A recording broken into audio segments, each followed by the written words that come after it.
Hi everyone, welcome back to my channel. My name is Jenny and I'm going to be doing the A to Z book tag today. The first question is the author you've read the most books from. My notes are over here in case you're wondering. And at first I thought, oh, it must be Margaret Atwood, but I've read 12 books of Margaret Atwood's. It's actually Robert Jordan who wrote the Wheel of Time series. It's a fantasy series. I started reading them in the late 90s and finished them off kind of mid-2000s. So I've read 15, there were 15 books in the Wheel of Time series and I completed that series.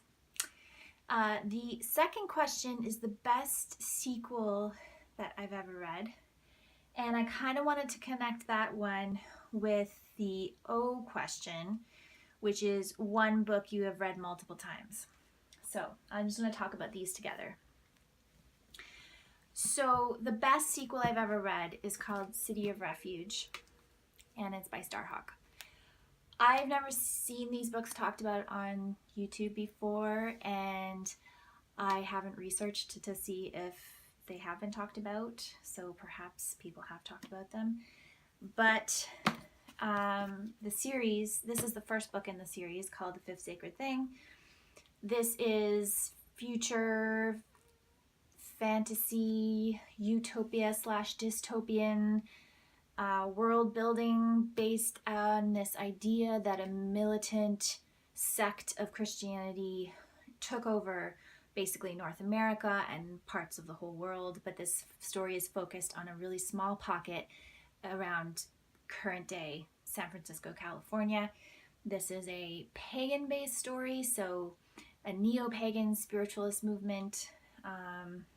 So basically believing that the earth is sacred, and they create this utopian society when they're surrounded by this militant society, and they base their practices on nonviolence, they base their practices on consensus. There's some magic that happens with crystals, and a world where capitalism is not the system for economics. So it just presents a really interesting possibility of the future. And I love the way Starhawk writes. She is also really well known for her nonfiction based in the feminist spirituality movement, which started in the 70s. So The Fifth Sacred Thing is the book that I've reread or read multiple times.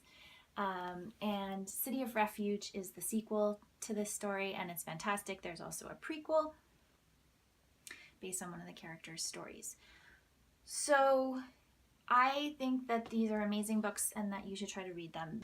All right, the third one is currently reading. So I'm currently reading The Poet X by Elizabeth Acevedo.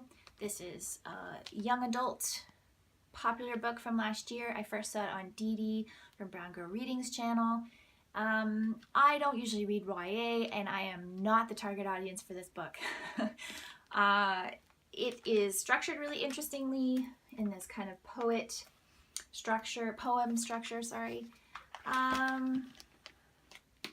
It's good. I don't think it's life altering for me, but it's still a great story and an empowering story for women. This was the read-along for Blackathon in February, and I wanted to read it in February but didn't get to it until now. So I'm reading it just because I was very interested in reading about Xiomara's life. Xiomara is the main character. She has a very strict mother who follows her religion, her Catholicism, very closely, and this is about Xiomara trying to find her own identity. It's a coming-of-age story. Next one is drink of choice while reading, and that is tea. Sometimes I might have a glass of wine or something else, but I love tea, so that's usually what I would be drinking when I'm reading. E-reader or physical book. I think that both are important for different times. So if a book is over 500 pages and it's very heavy, I'd rather read it on an e-reader. If I'm going traveling and I want to bring multiple books, but I don't want to carry a lot of physical books, then I'll put those on an e-reader.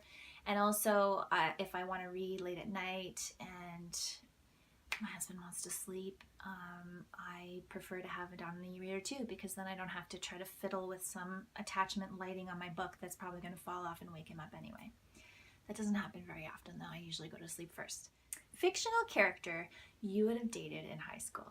So I liked bad boys in high school. Not that I dated a lot of them necessarily, but that's probably who I would have been most attracted to. And when I was trying to think of a bad boy in fiction that I would have dated, I could not think of one necessarily. Perhaps one of these characters would be considered a bad boy. So, first one is Jamie Fraser from the Outlander series. He is the reason I kept reading those books. He pulled me through his character. I think his character is incredible, and I have to say that I probably have mixed up his character in my mind with the TV version of him on Outlander, which is Sam Hogan, I think is the actor's name. I don't even know. But he's great. He ticks all the boxes, let's say that. And then the other one is Gabriel Oak from Far From the Madding Crowd by Thomas Hardy. I thought he was the best guy in that book, and I couldn't wait for Bathsheba to figure it out and go with him. And he was just like earthy and grounded and devoted and steady. And I don't think I would have gone for that in high school, but I would certainly go for that now. Okay, so glad you gave this book a chance. Is The Blazing World by Siri Hustvedt. There were parts of this book that I loved. There were parts of it that just were not for me. Siri Hustvedt is a very literary writer. She brings a lot of philosophical ideas into her writing, and that aspect for me is just a bit much. But her other aspects in this story, the story is about an artist living in New York who's had to deal with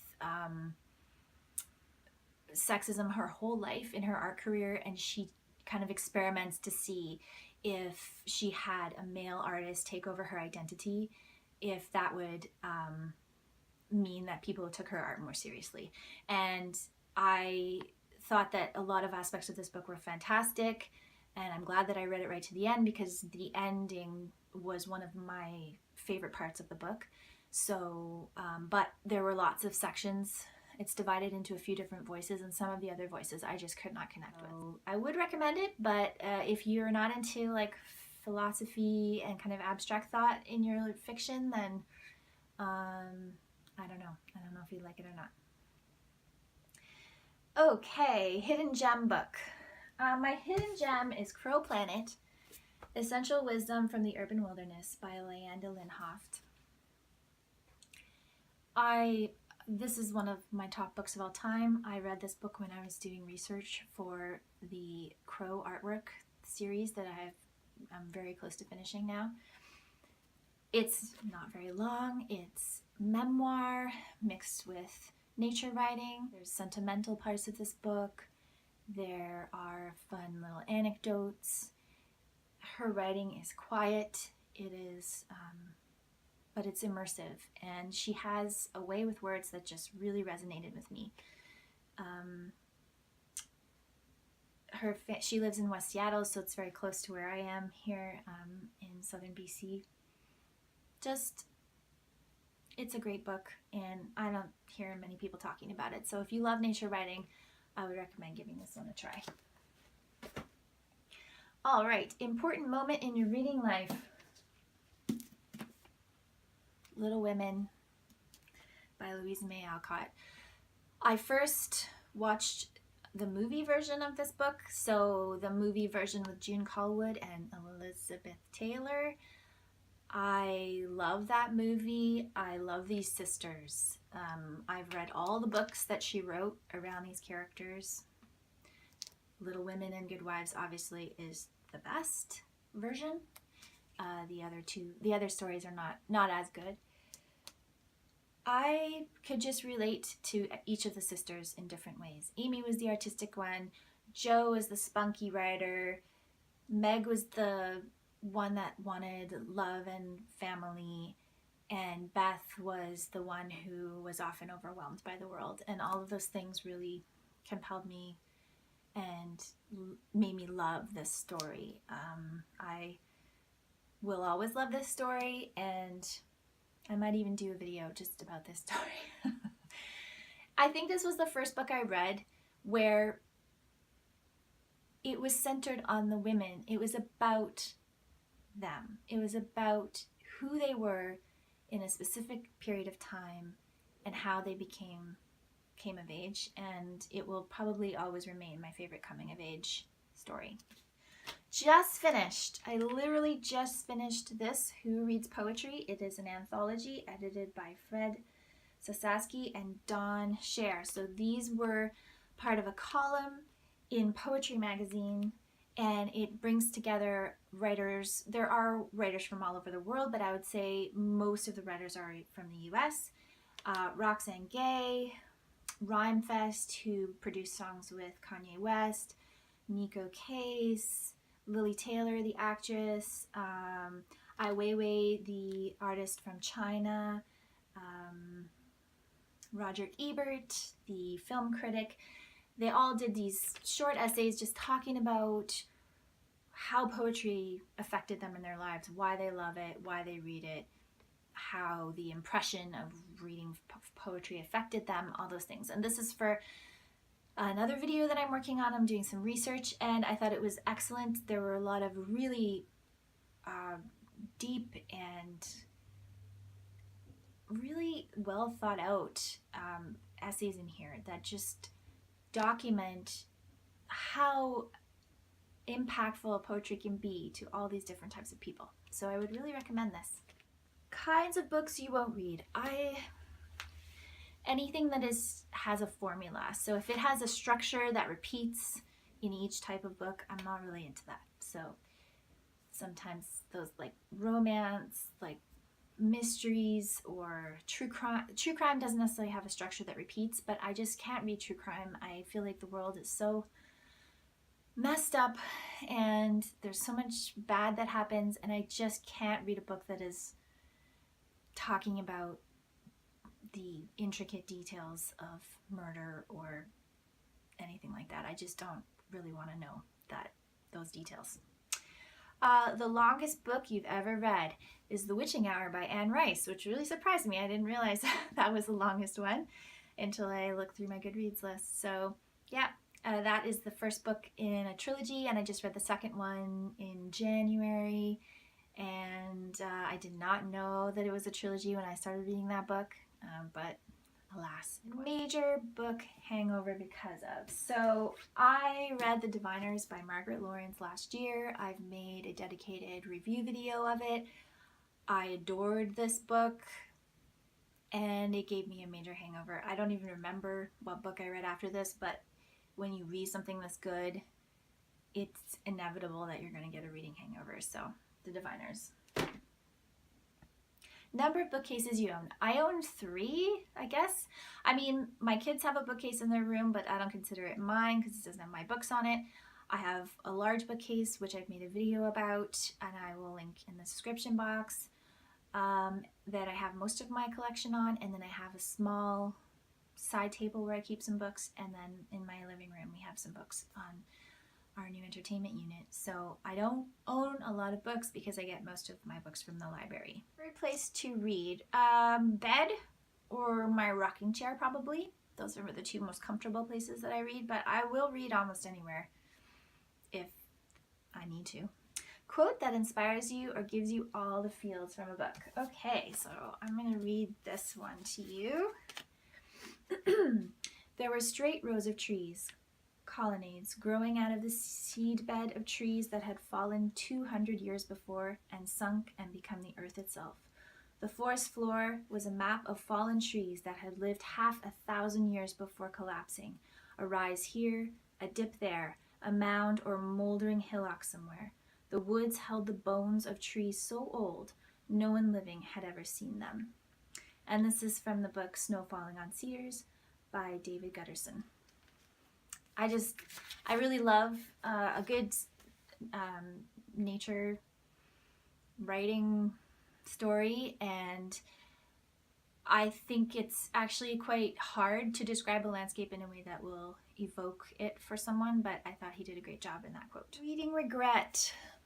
So I read an abridged version of The Hunchback of Notre Dame, and it was written by Nancy, or it was compiled by Nancy Taylor, and that is of course originally a text by Victor Hugo.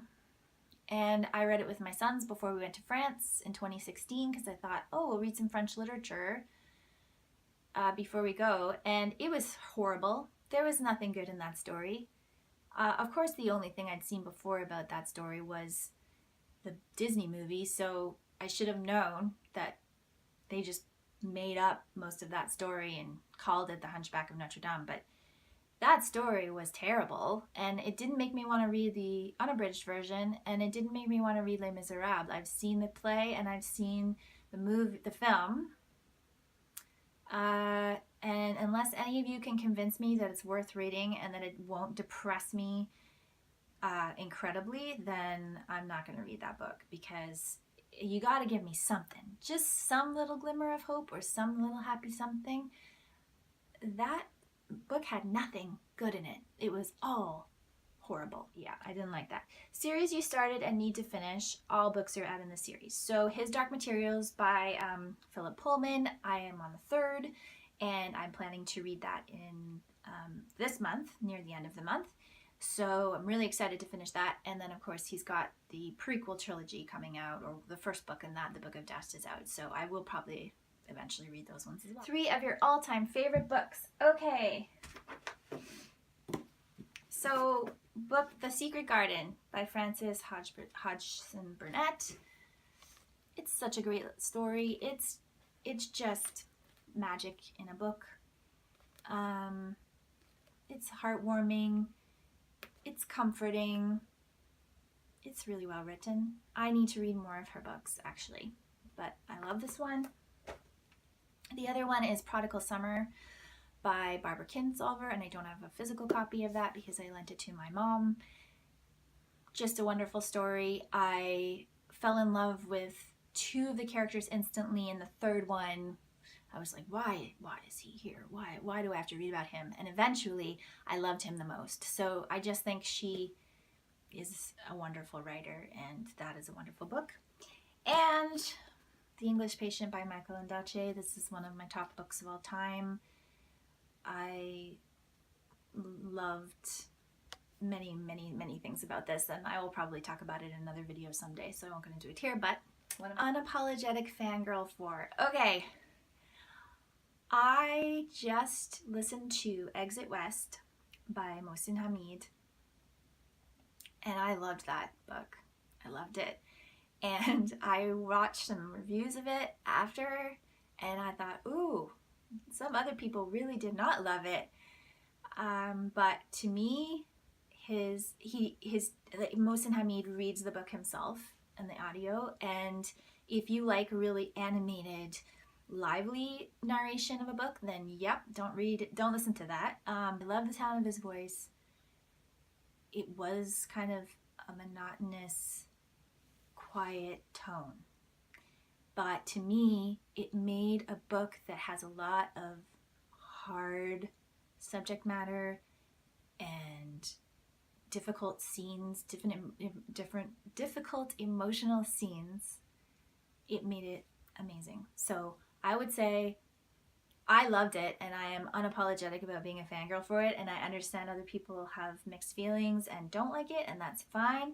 But I thought it was incredible, and I am actually ordering a hard copy so that I can write down quotes from it, because there were so many things that I was like, oh, I want to write that down, just like segments of writing that I thought were beautiful. So, loved it. Very excited for this release more than all the others. Okay, I don't really pay any attention to new releases. The only real information I get about them is through BookTube. But I did look for one, even though it's already been released. It was released March 5th, and it's called The Island of Sea Women by Lisa C. And I have not read any Lisa C yet. I do have a couple of her other books on my TBR. But this one sounds wonderful. I believe it's set in Thailand, and it follows these women who are deep sea divers for their living. It's part of the world I don't really know much about, so sounds good. Worst bookish habit.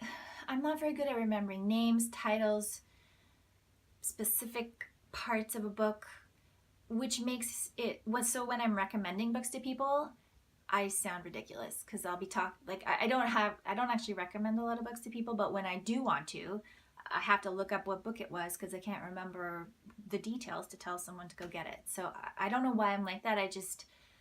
I remember snippets of books. I remember feelings I had. I remember smells. I'm just very sensory about books, so it's hard for me to keep all the details retained. X marks the spot. Start at the top left of your shelf and pick the 27th book. So that was this one, The Year of the Flood by Margaret Atwood. So this is book 2 in her Mad Adam dystopian series. And your latest book purchase, and that one is, I got this book secondhand. This one's called Girl Reading by Katie Ward, and it just sounds amazing to me. What she does is she has taken pieces of art, so paintings, beginning in the 14th century that depict women reading. And I believe she has researched these as much as she can and then created a kind of fictional story about each of these paintings and the women who are in them. And I think it's going to be kind of hard to find another book that ticks all of my boxes the way a book like this would. So really excited to get to this. And Sleep Snatcher, a book that kept you up too late. So I have young children and my sleep has become very, very precious to me, but the last time I can remember reading too long and just being absorbed by a book that I couldn't stop reading it was a book called Witchlight by Susan Fletcher. Now, this book actually has 3 titles. I don't really understand why. It's called Witchlight in North America, it's called Corrag, and it's also called The Highland Witch. I don't know why. It's based around the time of the Glencoe Massacre in Scotland. It is magical, it is vivid, it is, it was really, really, it wrapped me up and I couldn't get out of it, basically. And I really do actually want to reread that book as well, because when you have an experience like that with a book, it's a good thing to repeat it. So I don't know why it has all those different titles, and I will put all of them down below so that you can find it, because I don't hear a lot of people talking about that one either. But Scotland, the descriptions of the Scotland landscape, I remember just being stunning, so I really enjoyed that book. So that's the A to Z tag. Thank you for sticking around for it. There's a lot of questions. Hopefully I didn't run too long. And I will be back again soon with another bookish video. Thanks so much for watching.